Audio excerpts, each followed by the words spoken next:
June 12 కి Harihara Veeramallu cinema పక్కా వస్తుందని ఒక స్టేట్మెంట్ ఇచ్చారు.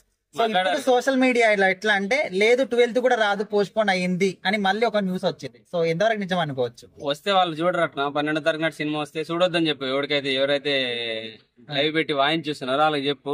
12వ తారీఖు నాడు హరిహర వీరమల్లు వస్తే చూడొద్దని చెప్పేసి ఫ్యాన్స్ ఉన్నాం కదా, మేము సక్సెస్ చేసేసుకుంటాం, మాకు సరిపోతుంది సినిమా. ఓకే, ఖచ్చితంగా 12వ తారీఖు వస్తుంది. రత్నం గారు కూడా మాట్లాడారు, చెప్పారు. లేట్ అవడానికి కారణం రకరకాల కారణాలే, అందుకనే దాన్ని పర్ఫెక్ట్ గా రావాలని చెప్పి తీసాము. సో ఇంత లేట్ అయింది, ఈసారి ఖచ్చితంగా వస్తున్నాం అని చెప్పి జస్ట్ 2 days బ్యాక్ వీడియో కనపడుతుంది కదా.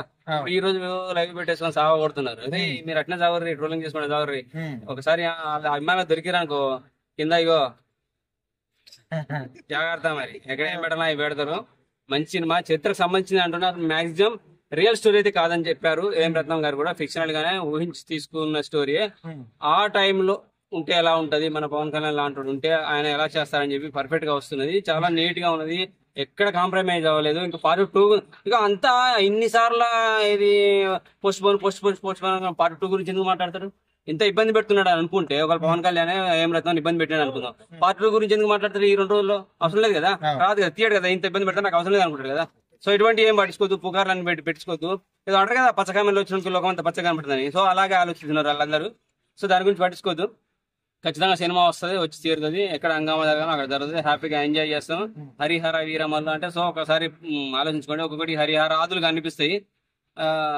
వదిలే పాట వస్తాం కానీ పూర్తిగా రావట్లేదు. ఖచ్చితంగా మంచి హీరోయిన్, అందాల అందగత్తి ఉన్నది నిధి అగర్వాల్. హ్యాపీగా అందాలని ఆస్వాదించవచ్చు. మన పవన్ అన్న పవర్ చూడొచ్చు. హ్యాపీగా ఆయన పెర్ఫార్మెన్స్ చూడొచ్చు. చరిత్రకు సంబంధించిన చరిత్ర లాగా అంటే ఆ టైంలో మనోడు ఉంటే ఎలా ఉంటుంది అని చెప్పి చూపించబోతున్నారు. Wonderful movie రావుతుంది. భయపడాల్సింది లేదు, బాధపడాల్సింది లేదు. ఆల్రెడీ అన్ని పాటలు వచ్చేసినాయి, సక్సెస్ అయినాయి. కొల్లగొట్టిన డొర్రో కన్ను కొట్టిన మనస్సును కొల్లగొట్టినాడు. పవన్ అన్న కన్ను కొట్టి నా మనసును కొల్లగొట్టాడు. సో ఇది అమ్మాయిలు వాడుకుంటే బాగుండేది యాక్చువల్ గా. సో ఖచ్చితంగా వస్తున్నాడు, కొల్లగొడతాడు, అందరి హృదయాలను కొల్లగొడతాడు. జై హరిహర వీరమల్లు. Thank you. జై పవన్ కళ్యాణ్.